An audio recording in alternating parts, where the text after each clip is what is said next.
La Europa que te toca, el podcast de Equipo Europa y Supera.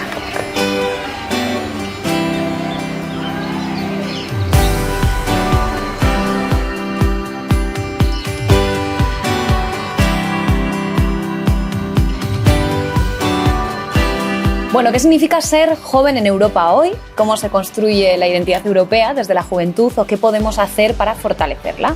Nuevo episodio hoy en este podcast de Equipo Europa y de Supera, en el que vamos a hablar precisamente un poco de eso, del papel fundamental que tiene la juventud en el futuro del continente. Y para eso pues contamos con dos personas que saben mucho del tema. Por un lado tenemos a Gonzalo Martín Fernández, presidente de Equipo Europa desde 2023. Gonzalo, tú has estado vinculado desde dentro a este movimiento juvenil europeo, primero como vocal de prensa y ahora pues como un principal referente. Además también es colaborador habitual en Europa Abierta, en Radio 5, participa en medios nacionales, trabaja en el ámbito de los asuntos públicos a nivel europeo y recientemente ha sido seleccionado para formar parte del Consejo Asesor Joven del presidente del Comité Económico y Social Europeo, casi nada. Poquito corto el título por aquí. Un espacio clave que consiste en dar pues, voz precisamente a los jóvenes de cara a las instituciones europeas. Se va a hablar todo esto que os he comentado, ese rol que tiene la juventud dentro de Europa, de cómo entendemos y construimos esa identidad europea y qué se puede hacer para fortalecerla. Así que también estamos aquí con Gerard, que va a ser el entrevistador, en tu caso vocal de formación y análisis. Correcto. En la Junta Directiva de Equipo Europa. Doble grado, Derecho y Administración y Dirección de Empresas, ¿no? Correcto. Por la Uni de Barcelona y actualmente también trabajas en ENISA. Pues con ellos dos os vais a quedar si sois personas que os interesa Europa, si sois personas que creéis que podéis ser también, que podéis favorecer al cambio y queréis saber cómo influye la juventud en el futuro del continente. Este es vuestro podcast. Yo me voy. Pues muchas gracias, Cintia. Bueno, Gonzalo, la verdad que súper a gusto. Sobra decirte que esta es tu casa. Eso parece. Y que todo el mundo sepa que ya nos conocemos de antes, ¿no? Sí, o sea que... sí. O sea, es algo que creo que la confianza aquí va a sobrar, yo digo. Debería ayudarnos. Sí, exacto. Yo creo que va a ir fluido. Bueno, si te parece, entramos en materia ya. Sí, sí. Simplemente. Yo sé que hemos tenido bastantes conversaciones tú y yo, pero yo creo que tienes unos puntos de vista bastante buenos y bastante interesantes. Primero de todo, quería comentar sobre la identidad europea. La identidad europea en el sentido de que pues, llevamos más de 70 años de proyecto, la Unión Europea al final. Así es. Eso significa un proceso de integración político, económico y hasta cierto punto social también.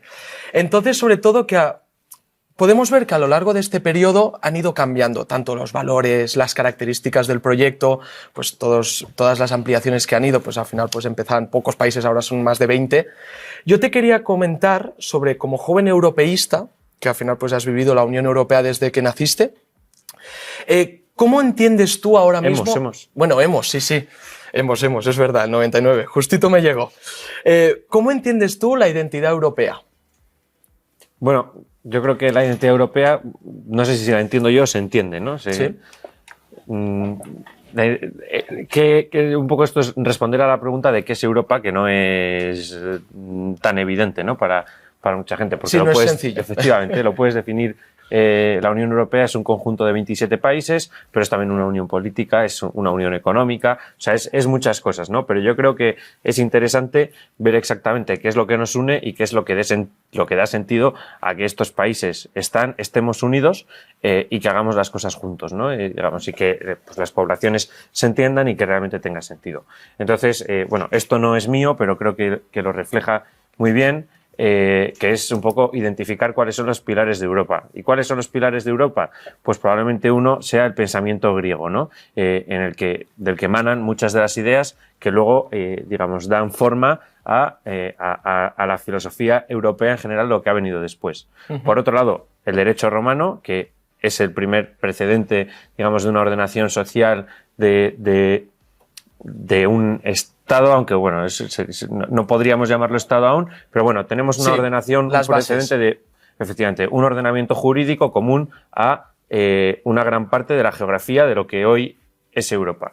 Y luego, por último, el influjo del pensamiento y de la solidaridad judeocristiana, ¿no? Que nos aporta pues todos esos valores de dignidad del ser humano, de la manera probablemente más similar a como la entendemos hoy, la libertad individual, ¿no?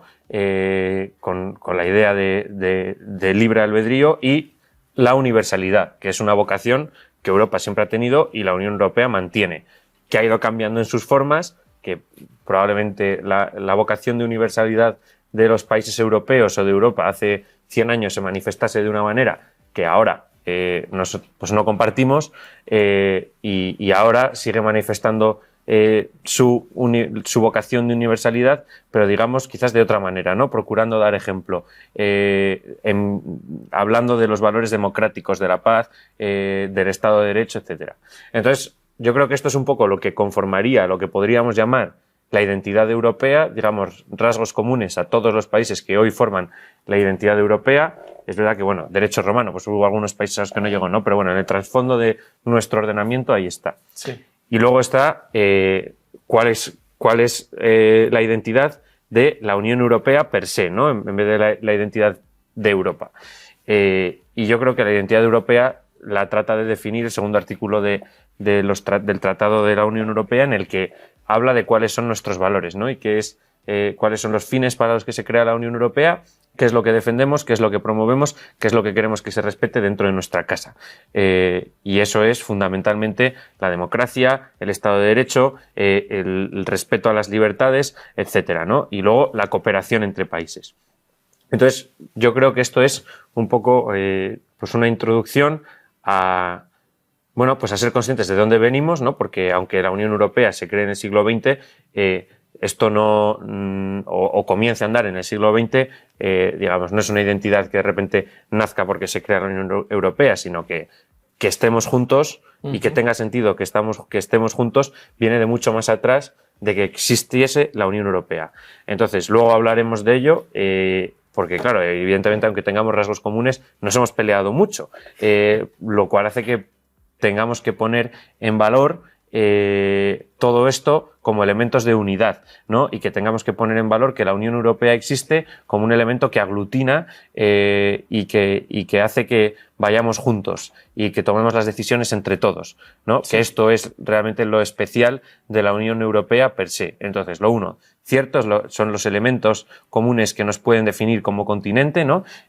Pero pues luego tenemos los valores de la Unión Europea, que es en lo que realmente nosotros nos centramos en promover, porque aunque nos parezca evidente, porque hemos nacido con ellos, si miramos a lo largo de toda la historia, pues no han estado ahí, ¿no? Igual que estamos diciendo que hay ciertos valores que sí, luego hay unos principios que no. La democracia, digamos, es algo nuevo en los países recientes, europeos. Tenemos el precedente griego y romano, pero eso quedó muy atrás. Después vinieron muchos reinos medievales, los estados modernos, en los que la democracia no era parte de cómo se ordenaban, ¿no? Entonces, digamos, el respeto a los derechos y libertades y el procedimiento democrático a nivel europeo tan constante en el tiempo, yo creo que en gran parte sí que se lo debemos a la Unión Europea, ¿no? Entonces, aparte de darnos todos esos alicientes económicos para formar parte de esa comunidad, a todos los europeos nos da que también se convierte en un garante de todos estos principios que han llevado al mayor periodo de prosperidad y paz de la historia de nuestro continente. Y siguiendo un poco sobre pues, la identidad europea, pues al final pues, hemos visto que hay una transformación, obviamente, que hay unas bases claras, pero yo lo que te quería comentar es un poco centrándonos en la actualidad. Hemos visto de dónde venimos, vamos a ver dónde estamos. Ahora mismo nos encontramos claramente en un momento de transición. Dentro de las relaciones internacionales, las estructuras están mutando, estamos viendo como que parece que estamos entrando en un mundo más multipolar, perdón. Entonces, a partir de aquí yo te quería comentar que a partir de, sobre todo, esa pérdida de aliados que parecían que estaban a nuestro favor y ahora parece que han cambiado o que ya no parece que siguen la línea que seguíamos hasta ahora nosotros. Estados Unidos, ¿no? Entre otros, no. Porque hace no tantos años pues colaboramos mucho también con Rusia. Así es, así es. Hace no más de 5 años. Entonces, a partir de ahí te quería comentar un poco ¿cómo crees que esas medidas que se están tomando o esa transformación que está habiendo en todo el mundo, crees que puede transformar la identidad europea con esos cambios en el sistema internacional? ¿Crees que puede cambiar de esa manera, pues que ese sentimiento que has comentado de esas bases puedan cambiar? ¿Crees que que ahora mismo es cuando más nos tenemos que acoger a esas bases? ¿O crees que puede mutar un poco siguiendo también la mutación en general global? Bueno, yo creo que los estados europeos y las sociedades europeas son más o menos conscientes de su identidad europea o exaltan más su sentimiento de pertenencia, Sí. muy en función del contexto y las circunstancias, ¿no? Entonces, ahora estamos viviendo un momento en el que esa identidad se despierta, ¿no? Es decir, la gente toma más conciencia y se refugia más bajo un paraguas europeo en lugar del nacional, o de manera complementaria al nacional. Porque ahora resulta que tenemos no enemigos, aunque también, pero sobre todo retos comunes. Entonces, como tenemos retos comunes, nos refugiamos en lo que puede ser una solución común, pues que es más plausible, más practicable, que cada uno nos intentemos librar por nuestro lado de lo que nos viene o de los problemas a los que nos enfrentamos, ¿no? Sí.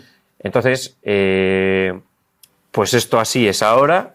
La Unión Europea tiene la suerte, por así decirlo, por ese lado, de que esta crisis parece que va a ser aglutinadora, Sí. pero bueno, también ha tenido crisis que no han sido aglutinadoras, sino todo lo contrario. Como, por ejemplo, la crisis de 2008, ¿no? En la que de alguna manera comienzan y afloran de manera muy fuerte movimientos euroescépticos o que rechazaban partes de la Unión Europea, como por ejemplo el euro, ¿no? Salieron muchas voces en contra del euro. Luego, durante el periodo de recuperación o también por otros motivos, han ido aflorando populismos euroescépticos de otro tipo. Entonces, bueno, pues ha habido de todo, ¿no? Ahora nos ofrece una oportunidad la crisis en lo que se refiere a, digamos, ese cultivo de la identidad europea. Sí, desde luego que sí. Y yo creo que se está viendo, ¿no? Están haciendo de manera orgánica, no lo está promoviendo ningún gobierno ni nada por el estilo, ni está viniendo de arriba. Más bien, pues podríamos decir que es de abajo arriba, ¿no? Ese buscar refugio bajo el paraguas europeo. Pero entonces, ¿tú crees que la UE, que puede ser del mañana, será diferente a la de hoy, viendo bueno, por que supuesto, está saliendo? Sí. Igual que es diferente de la de hace 30 años. Sí. O sea, es inevitable que las cosas cambien, ¿no? Nosotros lo que tenemos que esforzarnos es porque cambia mejor. Entonces, yo creo que hay que tomar nota de todas estas movilizaciones que está habiendo y las que van a haber, las que vamos a convocar nosotros también, de que, oye, ¿Se puede decir fecha o aún no? Bueno, dejémoslo. Exactamente. News Pueden soon. estar atentos a noticias de nuestra parte. Pero digamos, todo esto hay que aprovecharlo para canalizarlo hacia la buena dirección, ¿no? Sí. Entonces, ¿va a cambiar?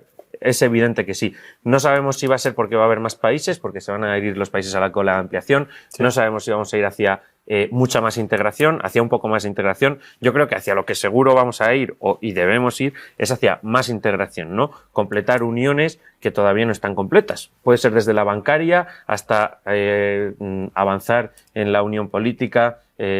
No sabemos si lograremos eliminar la unanimidad del proceso de toma de decisiones para ciertas decisiones en el Consejo, en fin, pero yo creo que cambiará, porque digamos el cambio se mantiene, ¿no? Siempre.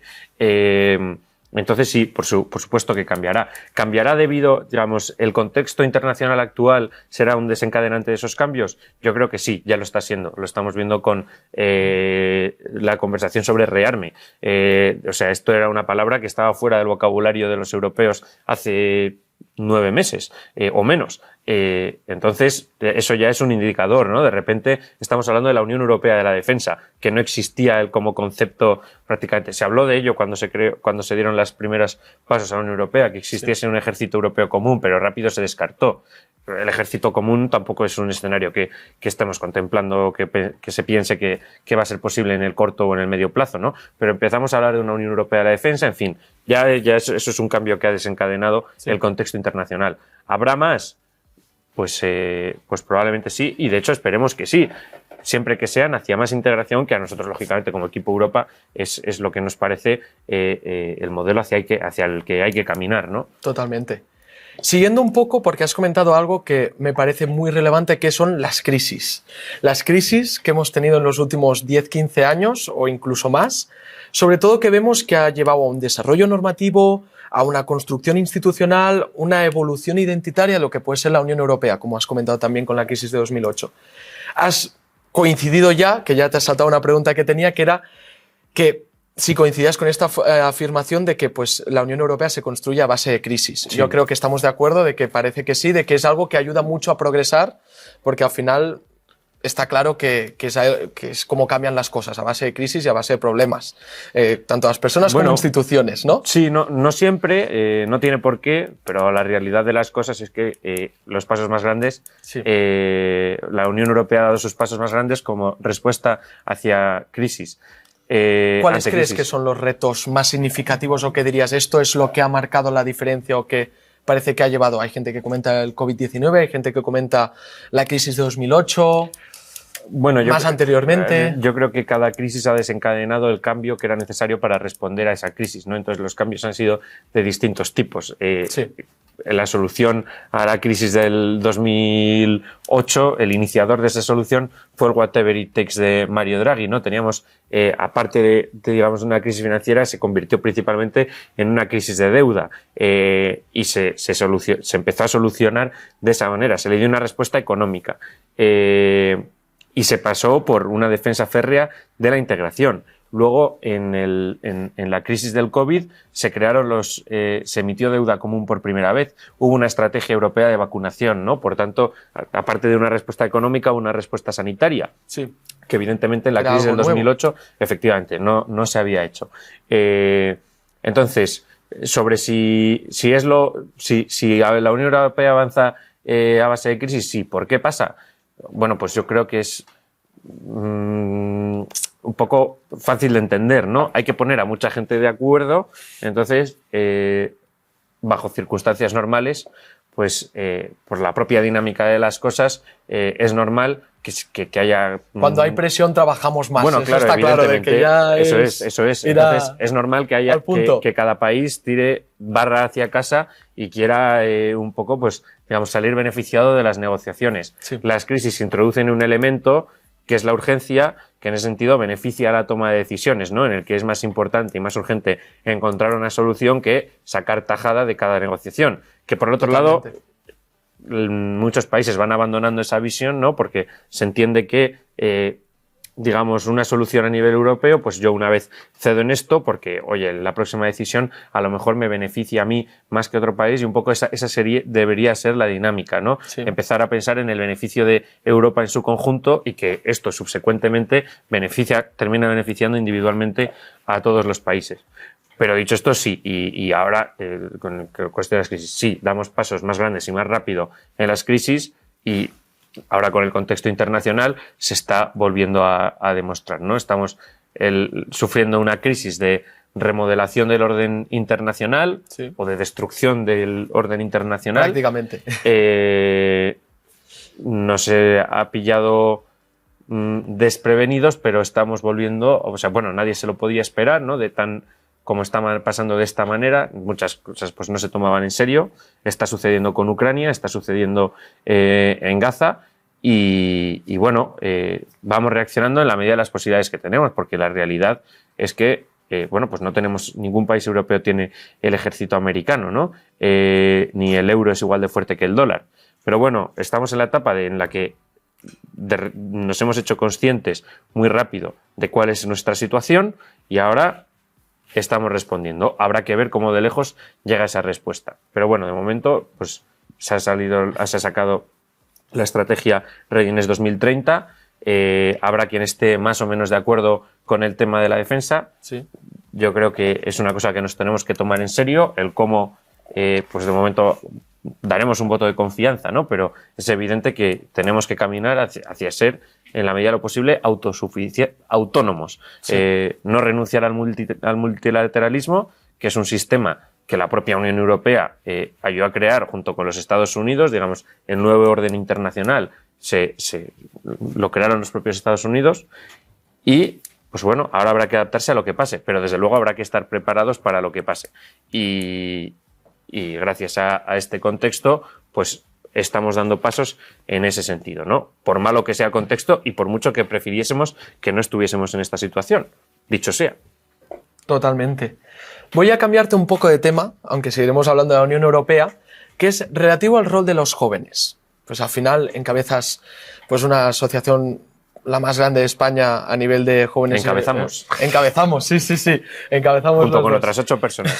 Exacto, que son unos cracks. Programas Erasmus, becas para el estudio, trabajo en las instituciones europeas, las prácticas Schumann, las Blue Book, todo esto, departamentos enteros incluso para escucharnos. Tú y yo somos bastante conscientes de la predisposición que hay para escuchar a los jóvenes. Pero es verdad que muchas veces se critica esta forma de ver o esta forma de trabajar por parte de las instituciones que puede no sea la ideal. Entonces, yo quería un poco, desde tu perspectiva, ¿cuál crees que es el papel que jugamos los jóvenes en la Unión Europea? Sé que es una pregunta que abarca mucho o que pues, al final es complicado de definir, pero sobre todo a partir de si crees que estamos por el buen camino. Que al final, bueno, puede ser una pregunta redundante porque es donde estamos intentando nosotros también tirar, pero hacer un poco de autorreflexión, de ver si de verdad crees que es hacia donde tenemos que ir o si crees que es algo que podríamos mejorar nosotros como jóvenes.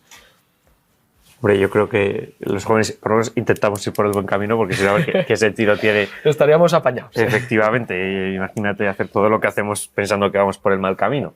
Pero bueno, nos podemos equivocar, aunque esperamos no estar haciéndolo. En cualquier caso, yo creo que el papel de los jóvenes, como lo ha sido siempre, ha sido empujar. Es decir, pues, oye, podemos hacer cosas o nos podemos permitir hacer cosas que gente más mayor pues no puede, por lo que sea, porque no tenemos una familia que dependa de nosotros, porque todavía no tenemos que pagar hipotecas, porque somos más imprudentes, en fin.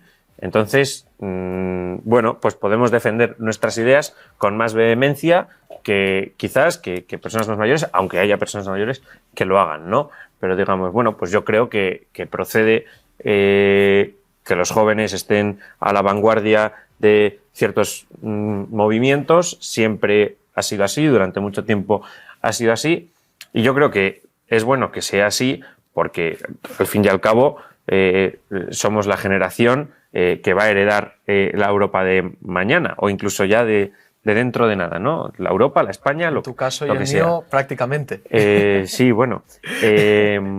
Entonces, digamos, somos la siguiente generación y pues a mí me parece interesante pensar que podemos tener algo que decir sobre cómo queremos que sea aquello que vamos a heredar, ¿no? Y eso pues es lo que hacemos desde Equipo Europa. Decimos, queremos una sociedad que esté en la que haya más integración dentro de la Unión Europea. En concreto nosotros, desde España, pues decimos, queremos que España camine hacia una mayor integración europea. Por muy diversos motivos que no vienen al caso, porque cada uno puede tener el suyo, ¿no? Principalmente en base a los valores que defiende la Unión Europea, porque pues nos parecen muy loables, nos parecen defendibles y nos parece que deben de ser defendidos, porque muchas veces damos todo esto por sentado, ¿no? Es decir, sí, pues la democracia, hemos nacido en ella, pues hay democracia. La paz, el que haya un Estado de Derecho, digamos, que todo el mundo tenga unos derechos asegurados, que exista un estado del bienestar, que haga que digamos, no te tengas que preocupar por entrar en bancarrota si tienes que operarte. Entonces, todas estas cosas que suceden en la Unión Europea, que no suceden en prácticamente ningún otro sitio del mundo, ahora las tenemos, pero para que las tengamos tiene que haber alguien que las haya trabajado, porque antes no existían. Entonces, es muy fácil caer en el error de pensar que esto es para siempre. Uh-huh. Pues no, perdona, las cosas, como las tuberías, si no se mantienen, se oxidan. Y en este caso, las cosas, si no se defienden y no se cuidan y no se sigue diciendo que esto merece la pena y que queremos que exista y que queremos seguir en el camino que marcaron los padres fundadores, pues puede estropearse, ¿no? Como vemos que a veces se estropea en otros lugares. Es decir, que existió democracia muy distinta hace mucho tiempo en Europa y dejó de existir. Y los romanos construían acueductos y tuvo que pasar mucho tiempo hasta que se construyese otro acueducto, y me parece que el edificio más grande que construyó el ser humano después de la pirámide de las pirámides de Egipto fue la Torre Eiffel.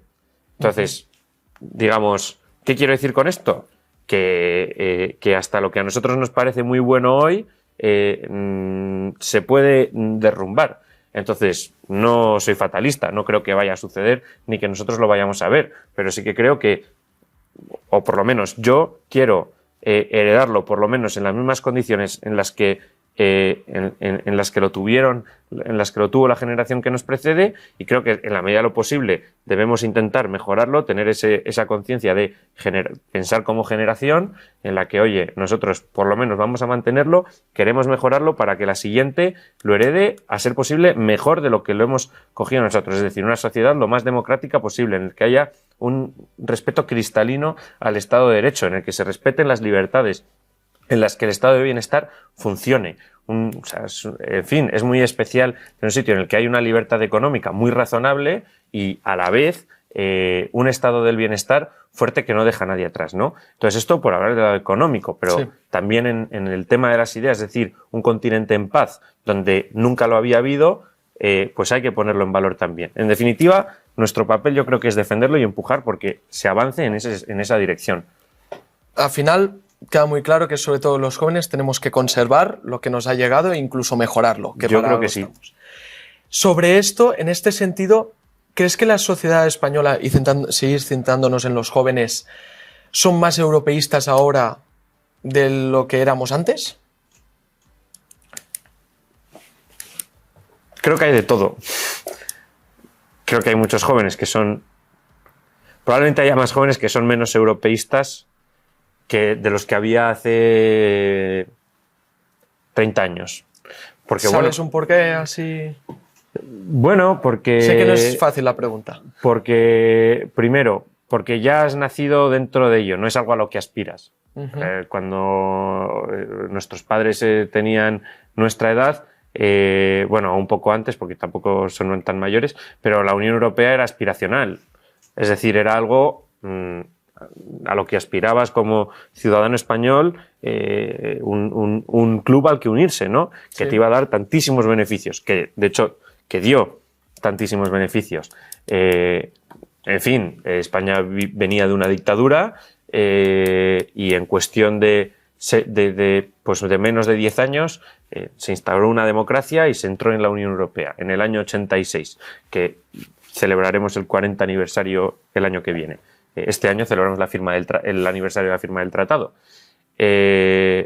Entonces, bueno, pues fue un periodo de gran crecimiento económico, de muchas libertades donde antes no las había y en fin, pues ser europeísta, ¿no? Sí. Probablemente no había tanta conciencia de ser europeo como hay ahora. Entonces, esto sí que es una diferencia, porque nosotros hemos nacido europeos digamos, europeos dentro de la Unión Europea, y la generación de nuestros padres entró en la Unión Europea. Sí. Y yo creo que ahí pues sí que se generan diferencias de matices, ¿no? De lo que estamos diciendo, de dar las cosas por hecho o no darlas por hecho. ¿Y el conocimiento? ¿Crees que también el conocimiento que tenemos nosotros puede ser mayor que el que había anteriormente porque lo tenemos intrínseco? Bueno, creo que eso sí. De la misma manera que a lo mejor hay más euroescépticos hoy que hace 30 años, sí, probablemente los convencidos están más convencidos que hace 30 años, que eso también hay que decirlo. O yo creo que es así. Dicho, partiendo desde la base que la población española es muy proeuropea. Sí. Eso, dejémoslo ahí, es uno de los países más europeístas de la Unión Europea, en la que hay un apoyo más fuerte a la Unión Europea.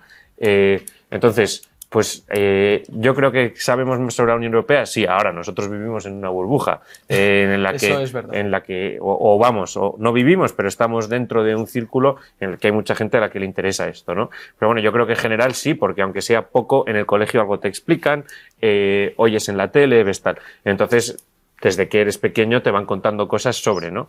Pero bueno, en definitiva, ¿qué hacemos con los euroescépticos? Pues yo creo que pedagogía. y explicar, y autocrítica, ¿no? Porque tampoco es, o sea, nosotros No somos... es el proyecto perfecto. Bueno, claro, nosotros somos defensores del proyecto europeo, pero no vamos diciendo por ahí que la Unión Europea lo hace todo bien. Totalmente. En particular las instituciones, porque luego también es muy importante separar lo que es la Unión Europea de lo que es la Comisión Europea, ¿no? Porque esto es como, aquí muchas veces la Unión Europea desde Bruselas se hace algo que no gusta y entonces dice, bueno, es que la Unión Europea es una mierda. Bueno, aquí cuando el gobierno de España, sea el que sea, hace algo que a ti no te gusta, no dices, bueno, es que España es una mierda. Bueno, dirás, no, pues es que este gobierno, esto no me gusta lo que está haciendo este gobierno, que entre otro o que haga lo que sea, ¿no? Pues es todo lo mismo. La Unión Europea es una idea, es una unión de países. Que hace falta trabajarla. Efectivamente, que el primer motivo de esa unión es el establecimiento de la paz, en el que se crea mucha prosperidad y en general que países que comparten cosas comunes se unen para formar una unión política, económica, etcétera. Eso es la idea, eso es la Unión Europea. Y luego que si las políticas de reciclaje, las señales de la carretera, las tal a las cual, pues eso habrá gente a la que le gustará mucho, a la que no le gustará y a la que no le a la que le gustará nada, le odiará. Sí. Pero bueno, eso es una cuestión de políticas puntuales que hace un gobierno puntual, que en este caso es la Comisión Europea, en tal momento, y que igual que se ha hecho se puede cambiar, Totalmente. ¿no? Pero entonces, pues eso se considera. No me gusta la Comisión, pero la Comisión Europea es una cosa, la Unión Europea es la idea al completo. Y entonces nosotros lo que defendemos es que esa idea debe de ser promovida y defendida, porque que una comisión caiga, pues cae, viene otra. Pero si la Unión Europea cae porque de repente todos empezamos a desconvencernos de que esto es bueno, pues eso ya tiene más difícil solución. Y entonces ya, para acabar, has comentado que al final pues es un proyecto que pues al final todos tenemos que contribuir en él, pues hay cosas buenas y cosas malas. Yo quería comentarte pues al final, con lo involucrado que estás tú, en 30 segundos, un minuto, ¿qué crees que podemos hacer para contribuir en este bonito proyecto que es pues Europa y la Unión Europea? En 30 segundos, un minuto, así algo que dirías, ¿cómo una persona a pie puede contribuir a este proyecto? Bueno, implicarse, comprometerse, hablar de ella. Es decir, ¿no? Hacer lo que hace Equipo Europa. No hace falta que hagas un despliegue como el que hacemos nosotros ni que lo hagas a este nivel, ¿no? Pero Totalmente. nosotros vamos a dar charlas a colegios sobre la Unión Europea, sobre la idea, sobre cómo funciona. No hacer, digamos, propaganda a ciegas de las políticas puntuales, aunque en términos generales solemos estar de acuerdo, ¿no? Sí. Pero hablar de ella, digamos, cuando alguien dice que es una mierda y tú no lo piensas, coger y decir, oiga, que esto puede no gustarle, pero tal, todas estas cosas, ¿no? Entonces, en general, yo creo que, oye, ejercer la ciudadanía, que para eso somos ciudadanos, no súbditos, ¿no? Es decir, tener una opinión propia, estar formado, digamos, participar de la vida pública, cada uno en el nivel y en el sentido que quiera, ¿no? Pero digamos, si todo el espacio de personas que defienden la democracia, la Unión Europea, digamos, lo que a mí me parecen las cosas razonables, Totalmente. se callan, mientras todos aquellos que no lo hacen gritan, pues entonces tenemos un problema, ¿no? Pues todas esas personas que están en los grandes consensos, pues lo que tienen que hacer es ejercer su ciudadanía.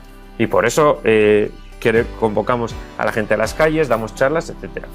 Genial, pues Gonzalo, muchísimas gracias, siempre es un placer escucharte y pues gracias también a Equipo Europa y a The Power para organizar esto y por invitarnos. Es decir, gracias a nosotros, gracias a vosotros. Feliz 9 de mayo. Eso es. Ellos se lo dicen todo, chicos, construcción de la identidad europea, la gestión de cómo esas crisis tienen un rol, ¿no?